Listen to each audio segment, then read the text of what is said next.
నాడు యూనివర్సిటీ మంచి భవిష్యత్తు కోసం తెలుగు విద్యార్థులు ఇష్టపడే యూనివర్సిటీ. కాల్ 9059052378 9059052379.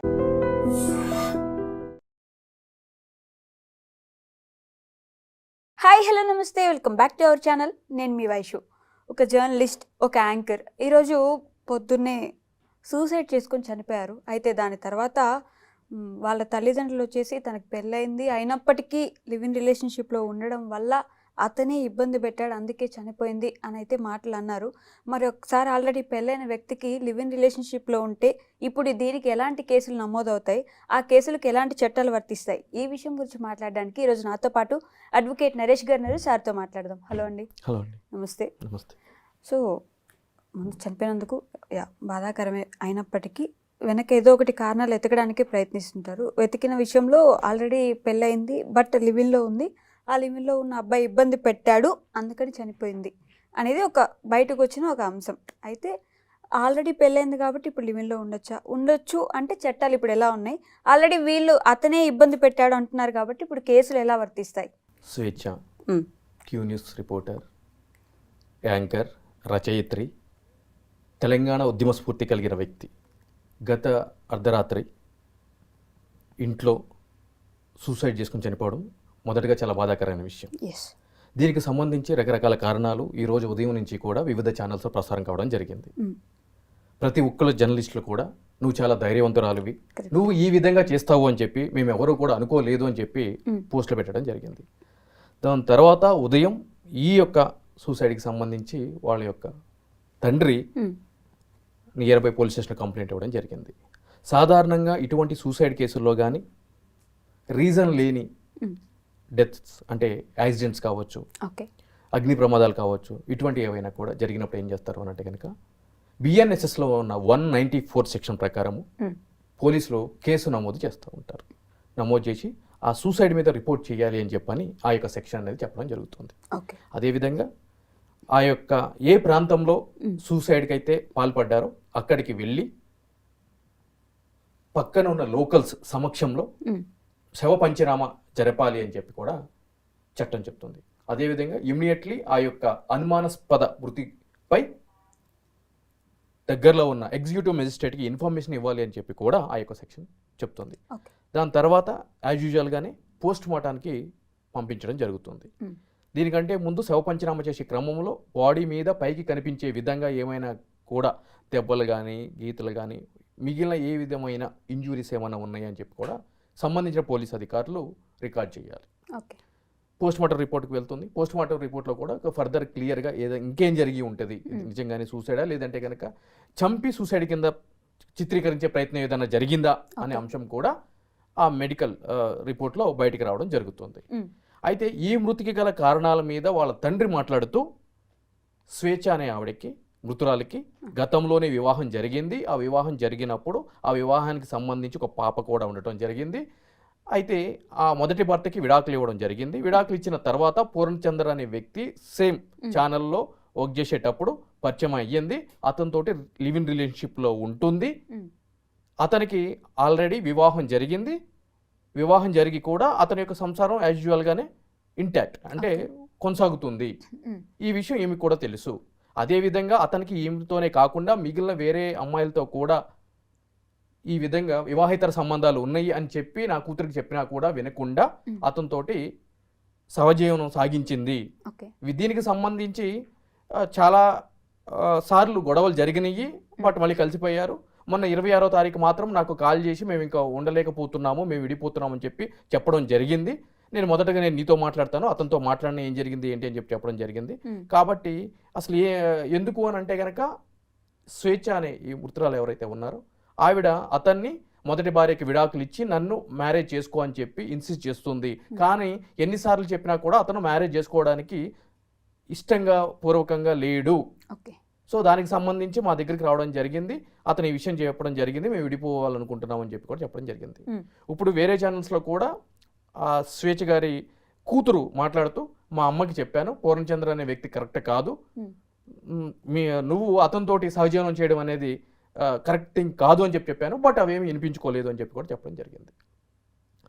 సో మన మధ్య లేని వ్యక్తి గురించి మనము ఏదైనా సరే ఒక విశ్లేషణ అడ్వర్స్గా చెప్పినప్పుడు నైతికంగా అది కరెక్ట్ కాదు. బట్ ఇక్కడ మనం మాట్లాడుకోవాల్సిన విషయం ఏంటి అంటే కనుక ఆల్రెడీ మ్యారేజ్ అయిన వ్యక్తి అక్కడ ఎటువంటి విడాకులు తీసుకోకుండా సజావుగా వాళ్ళ యొక్క సంసారం సాగుతున్నప్పుడు అటువంటి వ్యక్తితోటి సహజీవనం జరిపి ఆ విషయం తెలిసి ఆ యొక్క అతనికి యొక్క భార్యకి విడాకులు ఇచ్చి నన్ను చేసుకో అంటాము నైతికంగా ఎవరికి కూడా కరెక్ట్ కాదు, అది నైతిక చర్య కాదు. కానీ ఈ విషయంలో అన్నీ తెలిసి కూడా ఆవిడ చేశారు, రైట్? సో అది రైట్ థింగ్ కాదు. ఓకే. సో చట్టపరంగా కానీ నైతికంగా కానీ సమాజపరంగా కానీ ఏ విధంగా ఏ కోణంలో చూసుకున్నా కూడా అన్నీ తెలిసి సహజీవనం చేశారు కాబట్టి ఆ మ్యూచువల్ అండర్స్టాండింగ్ ఏదైనా ఉంటే కనుక ఆ అండర్స్టాండింగ్ వరకే బౌండ్ అవ్వాలి తప్ప బియాండ్ ద లిమిట్స్ అనేది క్రాస్ చేయకూడదు. మరి అప్పుడు ఆయన కూడా ఉండకూడదు కదా, ఆల్రెడీ అక్కడ భార్య ఉంది అంటే సూసైడ్ చేసుకోవాలంటారా? లేదు, వాళ్ళిద్దరు లివింగ్ లో ఉండకూడదు కదా అంటున్నాను. ఎగ్జాక్ట్లీ. ఇక్కడ నేను ఏమంటున్నాను అని అంటే కనుక అండర్స్టాండింగ్ అని చెప్పని అంటున్నాను. ఇక్కడ కోర్టులు కూడా అంటే చట్టం గురించి మనం మాట్లాడతాము, సరే నైతికతగా ముందు చట్టంగా మాట్లాడతాము. సుప్రీంకోర్టు కూడా ఏం చెప్పింది అని అంటే కనుక మ్యూచువల్ కన్సర్న్ తోటి లైంగిక చర్య జరిపినప్పుడు అది మేజర్స్గా వాళ్ళది రైట్, అది రైట్.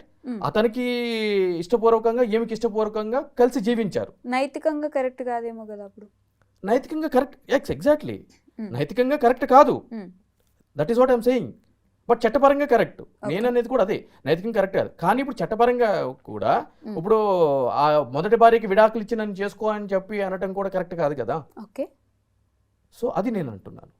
సో అది ఆ అండర్స్టాండింగ్ నడిచినంత వరకు కూడా ఓకే, బట్ ఆ అండర్స్టాండింగ్ బియాండ్ ద లిమిట్స్ వెళ్ళినప్పుడు ఇటువంటి వినకూడని వార్తలు మనం వినాల్సిన పరిస్థితి ఏర్పడుతుంది.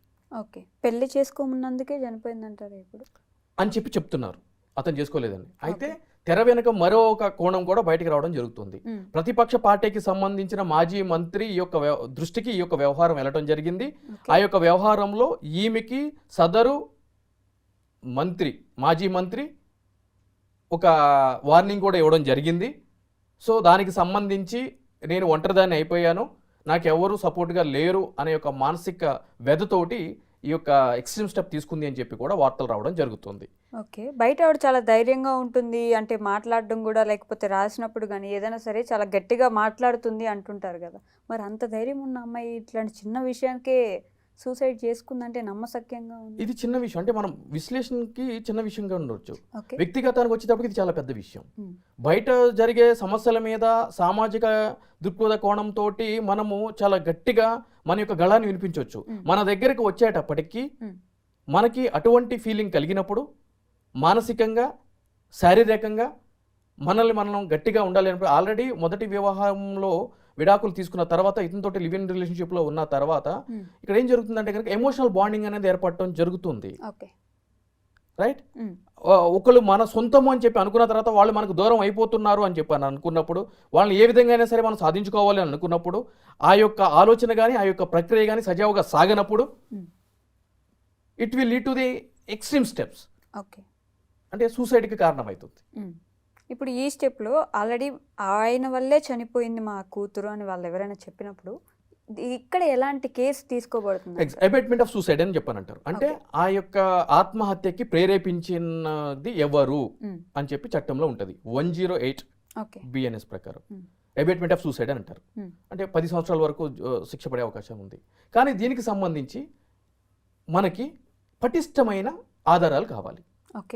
ఏదైనా సూసైడ్ నోట్ దొరికిందా ఆమె దగ్గర నుంచి, ఏమైనా వీడియో ఫుటేజ్ రికార్డింగ్ దొరికిందా ఆమె దగ్గర నుంచి, లేదు అంటే సంబంధించిన అధికారులకు ఏమైనా మెయిల్స్ వెళ్ళినాయా ఆమె దగ్గర నుంచి అనేది పాయింట్ ఫర్ కన్సిడరేషన్.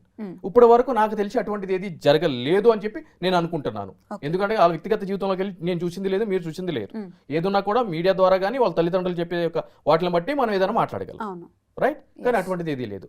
బట్ అంత మాత్రాన కేసు రిజిస్టర్ కాకుండా పోతుందా అంటే కనుక no, basing on her father statement and complaint వాళ్ళు ఈ ఫస్ట్ 194 BNSS ప్రకారం పెట్టిన కంప్లైంట్ని ఆల్టర్ చేసి అబేట్మెంట్ సూసైడ్ కింద కూడా మార్చే అవకాశాలు ఉన్నాయి.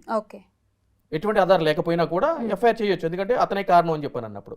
కానీ రేపటి రోజున అది నిలబడే అవకాశాలు లేవు ఆ కేసు. ఓకే, జస్ట్ ఇప్పుడు వాళ్ళ ఫాదర్ లేదు అంటే మీకు ఎవరి మీద డౌట్ ఉందా అంటే ఎస్ నాకు అతని మీద డౌట్ ఉంది, అతను చేసిన చర్య వల్లనే ఈమె ఇటువంటి కారణాలు చేసింది అని చెప్పి చెప్పడం జరిగింది. కాబట్టి ఆబ్వియస్లీ ఆ విధంగా కేసును కూడా ఆల్టర్ చేసే అవకాశాలు ఉన్నాయి. బట్ ఇన్ ఫ్యూచర్ అతనికి ఇబ్బంది పడే అవకాశం అయితే ఉండదు.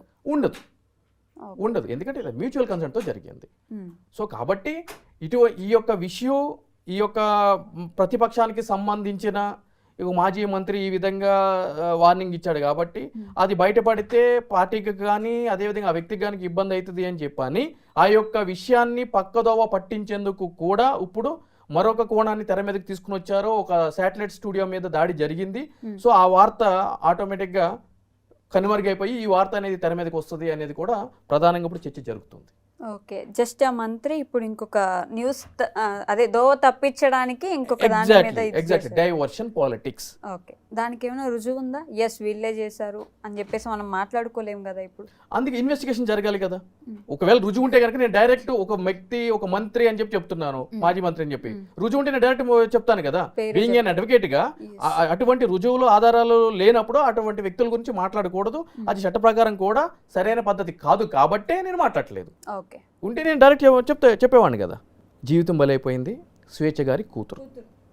ఎందుకు అనంటే కనుక ఇప్పుడు ఆల్రెడీ మొదటి వివాహం ద్వారా విడాకులు తీసుకుని తల్లి దగ్గర పెరుగుతున్న కూతురు, దాని తర్వాత లివ్ ఇన్ రిలేషన్షిప్లో వద్దు మమ్మీ ఇతను కరెక్ట్ కాదు అని చెప్తున్నా కూడా కూతురు మాట వినకుండా కూడా ఆ రిలేషన్షిప్ని కంటిన్యూ చేసి దాన్ని కొనసాగించలేక తను బలవంతంగా ఆత్మహత్యకు పాల్పడటం. ఇప్పుడు ఆ పాప భవిష్యత్తు ఏంటి, సమాజంలో ఎటువంటి కోణాలు అంటే సమాజపరంగా ఎటువంటి ఇబ్బందుల్ని ఎదుర్కోవాల్సిన పరిస్థితి ఏర్పడుతుంది.